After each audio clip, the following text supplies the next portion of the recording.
Polemik hangat yang sering terjadi seiring perbedaan pendapat kerap menjadi perbincangan panas yang menghantui banyak hati masyarakat.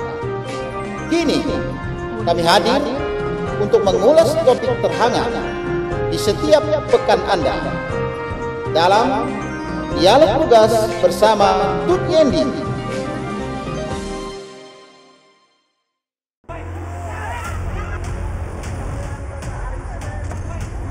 Pihak Dinas PU Cipta Karya yang berkompeten untuk memperjelas permasalahan ini, sepertinya mereka tidak memiliki mental untuk menjelaskan permasalahan yang sebenarnya.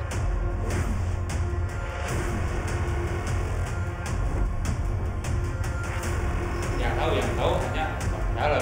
Siapa nih yang bermain? Pengamat melihat ini kan sepihak, keterangan sepihak. Artinya di sini saya juga selaku asosiasi berharap pihak Pokja ataupun panitia dinas kita duduk satu meja.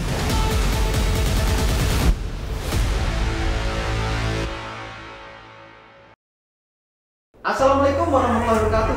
Kembali bersama saya dalam Dialog Tugas bersama Tut Yendi. Saudara, Pemkab Tulang Bawang terus melakukan pembangunan di semua lini, terutama pembangunan fisik di seluruh pelosok Tulang Bawang.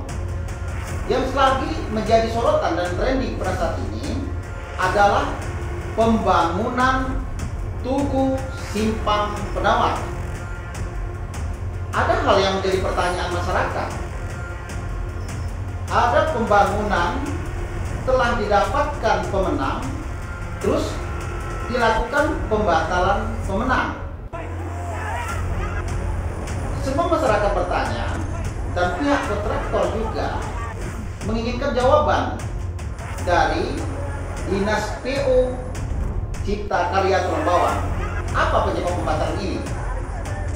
Kami akan hadir mengupas permasalahan ini sampai sejelas-jelasnya, dan kami akan mengundang semua pihak yang berkompeten untuk menjawab pertanyaan-pertanyaan ini.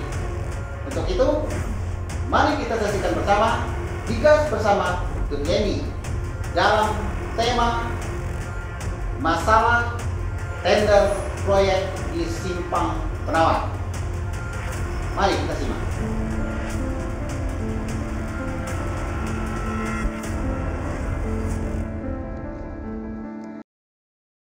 Assalamualaikum warahmatullahi wabarakatuh. Kembali bersama saya dalam Dialog Tugas bersama Tut Yendi. Kali ini kita akan mengangkat tema mengulas polemik proyek Tugu Simpang Penawar. Saudara, proyek Simpang Penawar pengerjaannya telah dimulai sejak tahun 2019 yang lalu. Nah, tahun ini akan dilakukan pekerjaan lanjutan yang menganggarkan dana 3,8 miliar. Tender telah dimulai dan telah selesai. Pemenang dari lelang ini telah didapatkan. Pemenang 1, 2, 3 telah didapatkan. Namun ada pembatalan salah satu pemenang oleh pihak PU Cipta Karya. Mengapa? Nah, hal ini akan kita kupas dengan narasumber yang berkompeten untuk menjawabnya. Namun sebelumnya, saya perlu menyampaikan permohonan maaf kepada saudara sekalian, dikarenakan acara ini seharusnya telah berjalan minggu yang lalu. Karena dari pihak Dinas PU Cipta Karya yang berkompeten untuk memperjelas permasalahan ini tidak hadir atau berhalangan hadir, maka acaranya kita undur. Namun pada hari ini mereka kembali tidak hadir. Sepertinya mereka tidak memiliki mental untuk menjelaskan permasalahan yang sebenarnya kepada masyarakat. Nah, ini yang menjadi pertanyaan kita. Baiklah, acara ini tetap akan kita mulai. Telah hadir bersama saya yaitu dari LPSE, Bapak Nanan Sinaga. Selamat siang Pak Nanan Sinaga. Sehat Pak Nanan? Alhamdulillah. Ya, alhamdulillah. Di samping Pak Nanan hadir perwakilan dari Asosiasi Gapeknas, Bapak Alianto. Selamat siang Pak Alianto. Siang juga Pak. Tambah ganteng Pak Alianto. Iya. Kita akan berbincang sama ya Bapak-Bapak ya. Kita nyantai aja sekarang ini. Saya mulai dari Pak Nanan dulu Pak Nanan. Oke. Ini gimana nih proses pelelangan proyek ya, terutama Tugu Simpang Penawaran nih Pak Nanan? Oke. Iya. Baik, terima kasih. Saya panggil Tutian ya. Gue ya, ini. Begini tuh. Pertama mungkin saya koreksi dulu. Iya. Yang pertama, kelembagaan kita di pengadaan barang dan jasa itu sudah melebur antara LPSE dengan ULB. Oh, Jadi sekarang tahun 2018 nama lembaganya sesuai dengan Permendagri 112/2017. Iya. Kita sudah diseragamkan menjadi bagian pengadaan barang dan jasa. Itu ada komponen LPSE-nya, ada komponen ULP dan komponen pembinaan advokasinya. Iya. Kalau kedua, koreksi nama nggak apa-apa lah ya. Nggak apa-apa. Nama saya Wisnaga. Wisnaga. Iya. Jadi mengenai proses tender, istilahnya bukan lelang. Kalau Iya. Perpres 16 tahun 2018 itu bukan lelang. Bukan lelang, tender. Nama istilahnya adalah tender. Saya kira untuk tender paket lanjutan Tugu Simpang Penawar, sepertinya kalau di sisi kami tidak ada yang istimewa. Karena kami memberlakukan semua proses tender sama. Iya. Regulasi juga sama. Iya. Tata cara sama, tahapan sama, semua sama. Jadi kami coba membuat membuat pola bahwa yang namanya semua tender itu tidak ada yang istimewa. Ini hanya memang ada Iya. hal-hal yang strategis. Iya, iya. Kenapa kalau Tugu Simpang Penawar kami tetapkan menjadi 10 paket strategis. Ini memang sesuai dengan arahan dari Kopsugah KPK, Iya. bahwa kami diharapkan bisa memantau lebih detail terhadap 10 paket strategis. 10 paket strategis. Jadi tadi kaitannya dengan proses tender di paket Tugu Simpang Penawar itu berjalan seperti biasa. Iya. Memang kami melakukan tahap pemilihan macam, dan kami mengusung sampai di endingnya adalah kami mengusulkan calon pemenang. Oh, itu LPSE juga endingnya juga bisa mengusulkan itu. Iya, memang kami iya. bukan menetapkan. Bukan menetapkan. Ya, Pokja pemilihan sebagai pelaku pengadaan dalam proses pemilihan itu mengusulkan. Iya. Tahap, jadi gini mungkin saya coba tambahkan gambarannya. Yang namanya proses pengadaan itu ada 2 syarat. Syarat di tender, syarat berkontrak. Iya. Kebiasaan kita, saya bilang inilah, mungkin kita juga harus mencoba merubah mindset. Iya. Bahwa kalau istilah kami di kantor ini, kami sedang hijrah PBJ. Hijrah PBJ. Hijrah PBJ. Iya. Jadi kami coba mengarah yang lebih baik. Regulasi kita ini tetek bengek zaman jahiliyah kita tinggalkan. Iya. Jahiliyah ya. Saya sebutnya zaman jahiliyah. Iya. Hari kita tinggalkan, dan kebetulan pimpinan kita oke. Kayak gitu. Saya alhamdulillah diberikan satu wadah yang frame-nya sama. Iya. Artinya Apa itu boleh dikatakan melakukan reformasi di iya, betul. LPSE? Ya, salah satu bagian reformasi birokrasi yang kita lakukan adalah reformasi di pengadaan barang dan jasa. Iya. Kita menghilangkan hal-hal yang sebelumnya memang cenderung negatif. Terkait tadi dengan proses tadi yang saya bilang tadi, tender tadi, ada 2 tahap yang memang harus dilalui. Iya. Lulus seleksi tender, lulus berkontrak. Selama ini kan sebenarnya aturannya dari dulu seperti itu. Dari dulu tuh tidak mutlak yang menang tender akan berkontrak. Oh, tidak mutlak. Cuma zaman jahiliyah dulu. Iya. Zaman jahiliyah. Saya nggak apa-apa ya. Iya, nggak apa-apa. Agak ekstrim bahasa jahiliyahnya. Zaman jahiliyah dulu itu ya orang yang sudah menang tender pasti berkontrak. Padahal belum tentu. Ada syarat di kontrak. Ada syarat lagi. Iya, ada syarat di kontrak. Tapi bukankah pada saat kita melakukan istilahnya cek perusahaan segala macam dari LPSE itu sudah melengkapi sehingga dia bisa dikatakan pemenang kontrak lah begitu. Ya, ini bagian dari checks and balances. Check and balance. Jadi kami sebagai manusia biasa dalam proses tender tidak pasti semuanya sempurna. Iya. Dan di Permen PU 14 2020 kami pun hanya dibatasi sebatas administrasi. Iya. Itu yang Administrasi. Jadi peranan PU Pak Nanan bagaimana? Terkait masalah ya PPK, Ya. terkait untuk menentukan Kita dekatkan dengan kasus Tugu Simpang Merah. ya. Saya yakin PPKPU sudah mengkaji, meneliti, dan memutuskan sesuatu dengan baik. Ya. Ya, saya yakin. Kenapa? Tingkat kehati-hatian kita semua sama. Ya. Saya kira juga PU juga sudah sudah bergerak meninggalkan pola-pola lama. Jadi saya yakin kalau PPK sudah melakukan itu dengan teliti, dengan pertimbangan dan analisa regulasi. Ya, Jadi sejak awal memang PPK itu saat penyeleksian LPSE itu memang diikutkan apa mas setelah ada putusan di Permen PU 14 sekarang kita punya tingkat kerahasiaan masing-masing. Oh gitu. Ya, kami melakukan seleksi dan dokumen-dokumennya pun dokumen rahasia sebelum itu selesai. Iya. Kami menyodorkan calon pemenang 1, cadangan 1, cadangan 2, baru itu wilayah PPK. Iya. Kami punya kamar masing-masing. Gitu. Jadi dan kami juga coba dengan PPK di semua, tidak hanya PU, dengan semua PPK kita coba profesional. Kita tempatkan masing-masing pekerjaan di tempat masing-masing. Iya. Cuman ranah untuk menetapkan kontrak itu bukan ranah LPSE lagi ya. Betul. Itu ranahnya dari PPK Dinas PU. Ya. Bisa saja PPK tidak setuju dengan yang diusulkan. Bisa saja ya. Itu suatu dinamika yang bagus kalau menurut saya. Daripada zaman dulu kita idem-idem semua. Iya.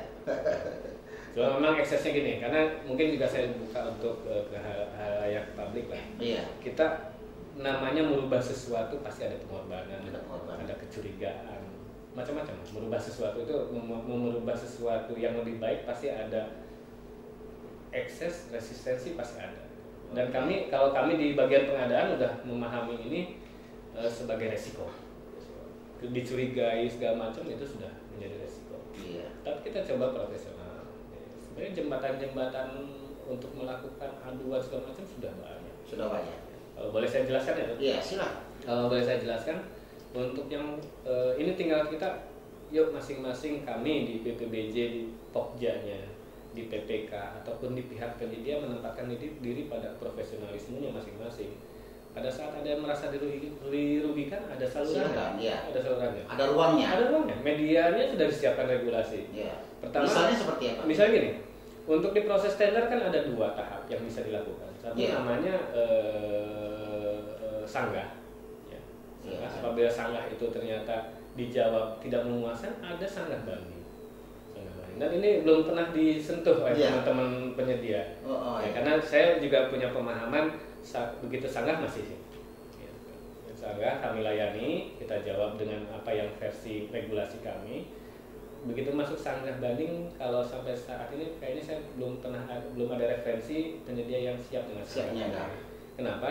Kalau sanggah banding, saya kira gini, saya coba mancing teman-teman penyedia nih. Kami ini bekerja tidak 100% sempurna, pasti ada salah. Tidak 100%. Kalau kehati-hatian iya, tapi kami juga pasti ada salahnya. Pada saat salah kami ini dikoreksi lewat sanggah banding, kami senang. Iya. Cuma memang sanggah banding perlu jaminan sanggah 1%. Iya. Kebayang kalau paketnya 3 miliar berarti 30 juta harus ditaruh ke penjamin kan.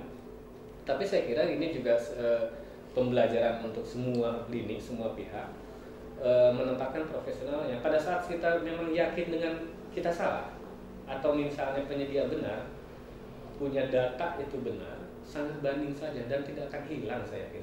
Uang 30 yang tadi yang jaminan itu akan hilang. Dan sanksi buat kami juga tegas. Pada saat kami disanggah banding dan dinyatakan bahwa kami yang salah, kami siap konsekuensi. Ada sanksi-sanksi administrasi yang harus kami terima. Itu waktu sanggahnya itu setelah terjadinya penetapan apa sebelum itu? Sebelum ya, ada proses tender. Oke, untuk media lainnya pasca penetapan apabila masih dirasa dirugikan, itu ada boleh namanya kalau ini aduan masyarakat di Perpres 16 itu diatur kok di pasal 77 aduan masyarakat itu diperbolehkan. Cuma ada salurannya. Kita ada inspektorat APIP. Dan APIP kita sudah cukup bagus untuk menghadapi proses pengadaan barang jasa ini. Saya boleh berbangga dengan Aktif Tulang Bawang, lebih responsif, lebih bagus lah untuk tingkat profesional. Iya. Oke. Saya ke Bung Alianto. Bung Alianto, kita semua telah membaca dan cukup viral terkait masalah pembatalan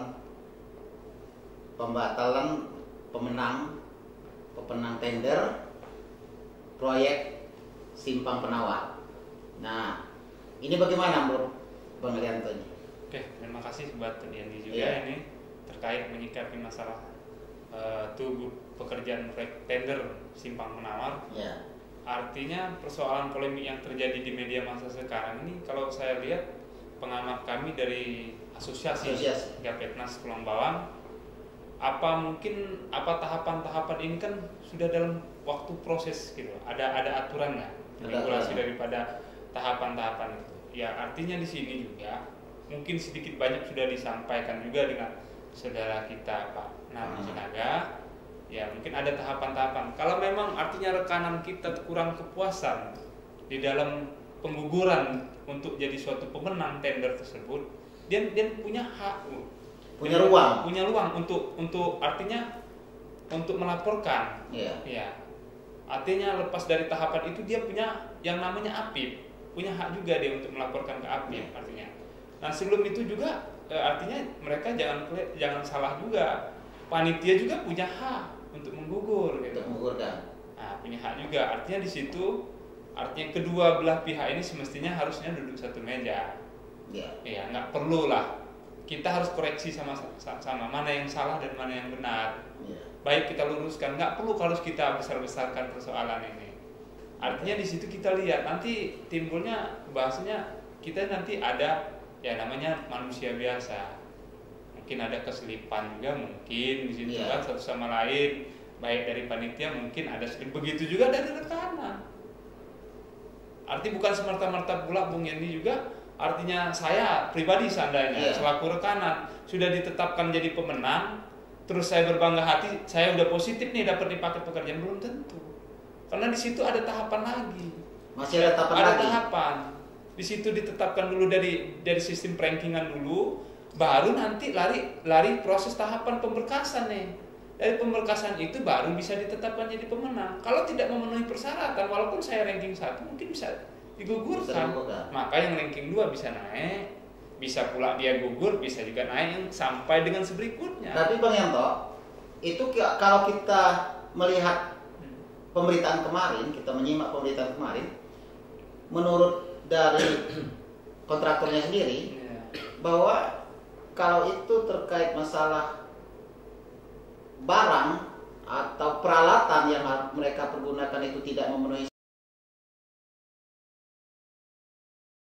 dalam memverifikasinya itu tidak digugurkan gitu. Setelah jadi pemenang baru dikatakan oh ini tidak memenuhi persyaratan. Jadi gimana kalau menurut pandangan Pak Lianto? Ya itu tadi mungkin artinya sebenarnya juga sebelum melakukan tahapan ini dinaikkan jadi pemenang itu kan ada waktu luang suamizi. Artinya biar itu tadi kembali kan semestinya rekanan juga harus bertanya dengan Pokja. Ini syarat alatnya apa sih yang harus dipakai kan gitu. Biar nanti nggak raba-raba ketika dia memasukkan dukungan alat nih, gitu kan. Dan di situ juga artinya prosesnya saya juga belum jauh mengamati gitu kan. Karena saya juga ngapain saya harus lebih jauh ngurusin punya orang. Karena di situ luang itu karena kita artinya mengamat melihat ini kan sepihak, keterangan sepihak. Artinya di sini saya juga selaku asosiasi berharap pihak Pokja ataupun panitia dinas kita duduk satu meja. Nah, ini kita pecahkan sama-sama. Sangat disayangkan karena termasuk PPI harus menjelaskan permasalahan ini. Nah itulah karena mungkin duduk poin terakhirnya yaitu yang dibilang dengan saudara saya Pak Nana Sinaga, semestinya kan adanya di dinas PU lah yang untuk menjelaskan alasan mereka apa ini bisa digugurkan, dasarnya apa. Kalau memang ada ketentuan syarat mereka yang nggak memenuhi syarat, kita buka ini loh kamu orang gugurnya, tidak memenuhi syarat yang ini yang kami minta, ternyata kamu berikan yang ini, jelas. Semestinya juga pihak rekanan harus hadir juga, duduk di sini, pecahkan bersama apa yang jalan. Sehingga tidak terjadi pengsiapan seperti ini. biar lebih rame lagi persoalan pembincang masalah tender di Tulang Bawang ini. Kita sangat sayangkan kalau terlalu banyak bahasa pembicaraan yang membias kemana-mana, seolah-olah dampaknya banyak yang kepukul. Termasuk mungkin Pokja orang luar beranggapan wah seolah-olah nggak transparan nih, apa gimana? Padahal mungkin tahapan-tahapan itu kan sudah dilihat sama mereka. Dari awal proses pelelangan pertama sampai dengan penetapan pemenang ataupun digugurnya. Ya kita sama-sama lihat lah di situ ya. Di situ saya berharap juga dari asosiasi, berharap dari pihak dinas selaku panitia kegiatan tersebut dari dinas PU dengan rekanan bisa hadir duduk satu meja ngobrol lah. Itu aja yang bisa saya sampaikan. Assalamualaikum warahmatullahi wabarakatuh. Kita akan kembali lagi dalam perbincangan kita dalam Dialog Tugas bersama Tut Endi. Tetap bersama kami dalam acara Digas bersama Tut Endi untuk mengulas topik hangat secara tegas, akurat, dan berimbang.